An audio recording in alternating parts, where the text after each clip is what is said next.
Paano mo sasabihin sa English ito? Simulan na natin o kaya umpisahan na natin. Let's get it started. Paano pa ito sasabihin ng isang native English speaker? Let's get the ball rolling. Paano mo pa ito pwedeng gamitin sa iba't ibang paraan ng pagsasalita? Unang-una, pwede mong sabihin sa iyong kausap na tao o grupo ang expression, let's get the ball rolling, para hikayatin sila na oras na para simulan ang inyong trabaho, proyekto o gawain. Pangalawa, pwede mong gamitin ang expression to get the ball rolling sa regular sentence o statement.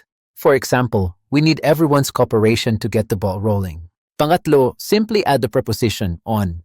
Para tukuyin o idetalye ang sisimulang proyekto o gawain katulad sa example na ito, we need everyone's cooperation to get the ball rolling on the web design project. Ang English expression, to get the ball rolling, ay kadalasang ginagamit para hikayatin o bigyan ng inspirasyon ang kausap mong tao o grupo na simulan na ang inyong dapat tapusing gawain, trabaho o proyekto.